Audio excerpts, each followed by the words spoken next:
Ryne Sandberg has already hit one home run, and now he's standing in the ninth inning at the Astrodome. 2 outs, nobody on, Cubs down by 1. Danny Darwin's one pitch from closing the door.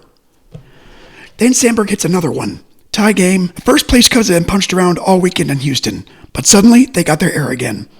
They've got Mitch Williams warming. They got one of the strangest, hardest throwing closers in baseball. They got a rookie center fielder in the middle of a 30-game hit streak. They've got a division title chase that still feels alive. And the Astros have Kevin Bass. Bass has already homered once today from the left side of the plate, off Mike Bilecki. Now he turns around, bats right-sided, and faces Mitch Williams with the bases loaded, 1 out in the bottom of the ninth. This is a tie game, but it doesn't feel even because Williams has the arm, but Bass has the situation. In a dome built to keep the weather out, Kevin Bass brings the whole sky down. Welcome back to Astro 100. This is Astro 44, Kevin Bass, August 20th, 1989. Cubs at Astros, Astrodome. Houston wins 8-4, and I'm documenting 1 game per player until I reach 100. Today's idea, Kevin Bass wasn't just a good Astro. He was almost the perfect Astrodome baseball player. Switch hitter, runner, defender, line drive threat, power when you forgot he had it. On this Sunday afternoon, he takes every piece of that profile and compresses it into one swing from the other side of the plate. After an injury season, against a first-place team. And it's a swing that doesn't just win the game, it reminds everybody what Kevin Bass was. Let's set the room. The Cubs come into this game at 71-53, sitting on top of the National League East. This isn't a nice little Wrigley Field nostalgia team. This is a real contender. Don Zimmer's club has Ryne Sandberg in the middle of everything. Mark Grace becoming Mark Grace, Dwight Smith and Jerome Walton giving the lineup rookie energy, and Mitch Williams turning the ninth into some kind of public safety drill. Walton's a story all by himself. In this game, he extends his hitting streak to 30. Jerome isn't just having a nice rookie year. He's becoming a summer phenom. Every day the streak lives, the Cubs get more of that magic team smell. You know the smell. Then there's Houston. The Astros are 68-55 before the day starts. They're not leading the West, but they're absolutely in the room. Art Howe's first Astros team is flawed but dangerous. They can pitch, they can make you play uncomfortable baseball. Mike Scott is still Mike Scott, even if it's not 1986 anymore. Glenn Davis is still a middle-of-the-order threat. Craig Biggio is young enough that the Hall of Fame version of him is still a rumor, but old enough to be turning into a real Major League catcher. And Kevin Bass has just come back from a broken shin. He'd missed a huge chunk of the season, and he'd been a Central Astro for years, but now he's in a contract year. Houston's trying to stay in a race, and the league is moving around him. The 1986 team is already starting to feel like a different age. Nolan Ryan's gone, Hal Lanier's gone, Bass is still here, but maybe not for long. So this game has that late 80s Astros feeling. Good team, weird timing, real talent, just enough heartbreak in the walls that every great moment feels like it's arguing against the future. The baseball week around this game is loaded too. Dave Draveki's arm had broken on the mound just a few days earlier. Howard Johnson hits his 30th homer on this same date and joins Willie Mays and Bobby Bonds as one of the very few players with multiple 30-30 seasons. And the Pete Rose story's hanging over the whole sport. Within a few days, Rose accepts permanent ineligibility from baseball. So while the Cubs and Astros are playing this Sunday game in the Dome, baseball is doing what baseball always does. It's running a pennant race, celebrating rookies, producing statistical oddities, and dealing with a scandal big enough to bend the sport's history. That's the backdrop. Now the matchup. Don Zimmer versus Art Howe is a pretty good managerial contrast. Zimmer's running a Cubs team with a little madness in it. Bunts, hit and runs, late inning leverage, Williams in the ninth, vibes all over the place.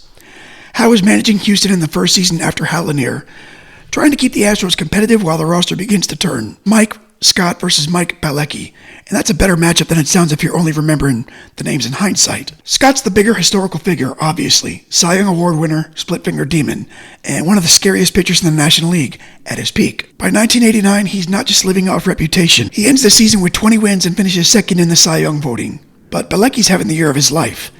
He comes into this season as a useful arm and turns into an 18-game winner for a first-place Cubs team. That's the beauty of 1989 Chicago. It's not just Dawson and Sandberg and established names. It's guys playing the best baseball they're ever going to play all at the same time. There are Hall of Famers on the field too. Sandberg's right there at second base for Chicago. And he's not decorative in this episode. He's the entire reason the Cubs don't die quietly. Craig Biggio is catching for Houston. Still early in the long transformation from catcher to second baseman to 3,000 hit immortal. Andre Dawson appears for Chicago late. Mike Scott isn't a Hall of Famer, but he has Hall of Fame level menace in this era. And Kevin Bass himself is tied to a Hall of Famer. Before his Astros career even starts, He was part of the Don Sutton trade in 1982. Milwaukee needed Sutton for a pennant push. Houston got Bass as one of the players coming back. The Brewers got their stretch run Hall of Fame arm, and the Astros got a long-term outfielder who became an all-star, a core piece of the 1986 division winner, and one of the better all-around players in franchise memory.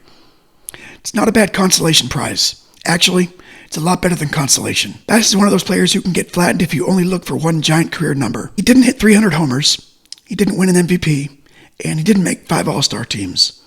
So if you're scrolling too fast, he can look like a nice player and not much more.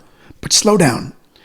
This is a switch hitter who could run, defend, he had gap power, some over-the-fence power, and real value in the Astrodome because the Astrodome rewards athletes who could cover ground and punish space. He arrives in Houston as a young player trying to establish himself, breaks through as a regular in '85, then becomes one of the defining bats of the 1986 Astros. That year, he hits .311 with 20 homers and 22 steals. He makes the All-Star team and finishes 7th in MVP voting. He's one of the reasons Houston comes within one endless October game of forcing Mike Scott back onto the mound against the Mets. And yes, his 1986 postseason ends with the strikeout against Jesse Orosco. That moment sticks to him because October has a mean memory. But it shouldn't erase the player. Bass hit in that NLCS. He played well. He just happened to be the last man standing when one of the best playoff games ever played finally stopped breathing. That's baseball being cruel, not baseball telling the whole truth. By 1987, Bass is still rolling. He has 31 doubles, 19 home runs, 85 RBI, 21 steals, and he does one of the coolest switch hitter things in franchise history, homering from both sides of the plate more than once in a season. Then 1988 is more uneven, still useful, still playing, and driving in runs and stealing bases, but not quite the same offensive level. In 1989, just when he's putting together a strong platform year, he fouls a ball off his shin and loses weeks. So when he comes back in August, he's not just playing out the schedule. He's playing for the Astros race, for his own market, and for the last chapter of his first Houston run. That makes this game more than a cool box score. This is Kevin Bass, recently repaired, reminding everyone that the bat speed is still there. Now let's play it. The first inning's quiet, but not clean. Chicago gets a hit from Jerome Walton. That's the streak. That's the whole Cubs summer announcing itself immediately. Houston doesn't score in the first either. Then the Astros start doing Astrodome things in the second. Craig Biggio triples. That sentence is already fun because modern memory turns Biggio into a second baseman with a pine tar helmet, 3,000 hits. But young catcher Biggio had wheels. He could run. He wasn't just squatting back there and waiting to become a statue. Rafael Ramirez brings him home with a sac fly. Houston leads 1-0. Then, in the third, Kevin Bass steps in against Belecki again from the left side. This is the first warning shot. 2 outs, nobody on. Bass gets something it can handle and drives it out to right. Solo homer, Astros up 2-0. It's not the swing everybody remembers from this game, but it's the swing that makes the last swing possible. Because once Bass already homered, left-handed, the 9th inning isn't a walk-off choice. It becomes a switch hitter event. Chicago starts answering in the 4th. Mitch Webster gets involved, Joe Girardi doubles, and the Cubs cut it to 2-1. Then in the 5th, the Astros help him a little. Sandberg reaches, Chicago forces action, Houston makes a mistake, and the Cubs tie the game. Now it's 2-2. You can feel the Cubs trying to turn the game into their kind of afternoon. But Houston takes it right back in the bottom of the 5th. Gerald Young singles, Bill Dorn doubles, Glenn Davis gets intentionally walked, and Glenn Davis hits a grounder that brings Young home. Houston leads 3-2. That's not glamorous baseball, but it's very Houston. Get on, move, force the defense to handle the ball, make the dome feel big. In the 6th, Ken Caminiti singles, moves along, and Gerald Young singles him home. Astros 4, Cubs 2. At this point, it feels like a Mike Scott win is forming. Not a masterpiece necessarily, because Chicago's getting traffic. But Scott has enough. He gives Houston 7 innings, he allows 8 hits, 3 runs, 2 earned, strikes out 6. It's a very late 80s starter line. He doesn't need to be perfect. He needs to get you deep enough to hand the game to the bullpen with the lead. But Ryne Sandberg wasn't interested in our clean narrative today. Top of the 7th, Sandberg homers off Scott. Astros 4, Cubs 3. That swing changes the temperature. The Cubs are still down, but now every pitch has consequence. Every Astros at bat where they don't add on feels like a small failure. Every quiet inning gives Chicago another chance to become the Cubs again. In the 9th, Sandberg does it. 2 outs, nobody on. Danny Darwin facing him. The Astros are almost home. Sandberg homers again. Tie game. That's why this game works. Because if Kevin Bass walks up in the ninth, with Houston already leading, it's still a nice day. If he homers in a blowout, it's a trivia item. But Sandberg forces the game to reopen. He makes the Astros win it again.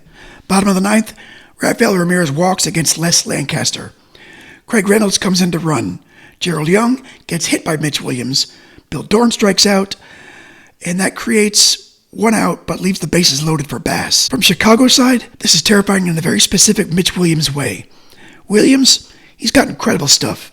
He's an all-star this season. He saves 36 games and finishes ninth in the Cy Young voting. He's not a random arsonist from the bullpen, but the experience of facing Mitch Williams or rooting for him always includes a possibility that the inning will start moving faster than the steering wheel. He throws hard, he's difficult, and he's also wild enough. Every plate appearance feels like it might turn into a hostage negotiation. Bass later remembered the situation as a can't miss, and that's the exact right phrase. He doesn't need to be a hero in the cartoon sense. With one out and the bases loaded in a tie game, contact can win it. A fly ball could win it. A ground ball through the right spot could win it. Even a walk, or just an error, can win it. So the pressure all shifts to Williams. Bass is the batter, but Williams is the one trapped. Then Bass ends it clean. Right-handed, deep left center, grand slam. Astros win 8-4. No slow build, no 10th inning, no, let's see if the Cubs can survive this. One swing, 4 runs, game over. And because Bass has already homered left-handed, he's done the switch hitter magic trick twice. Home runs from both sides of the plate in the same game. That's the 3rd time in his career he'd done it. It's not just he had a nice day. That's a player showing you his entire baseball identity in one afternoon. Left side power, right side power, middle of the order production. Astrodome chaos, first place opponent, 9th inning swing, a box score that feels like somebody got bored, started adding exclamation points. Kevin Bass went 3 for 5 with 2 runs, 3 hits, 2 homers, 5 RBI. Ryne Sandberg nearly steals the episode from the other dugout with 3 hits and 2 homers. Jerome Walton extends his streak to 30. Biggio triples.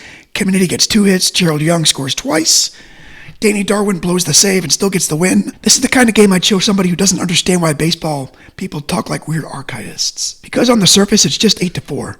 That score doesn't tell you anything. It doesn't tell you the Cubs tied it with 2 outs in the 9th. It doesn't tell you Sandberg hit 2 solo homers. It doesn't tell you Walton stretched a hitting streak to 30. It doesn't tell you Bass homered from both sides. And it doesn't tell you Houston scored 4 in the 9th inning without the game ever going to extras. You have to open the box score and let the thing unfold. That's the hook.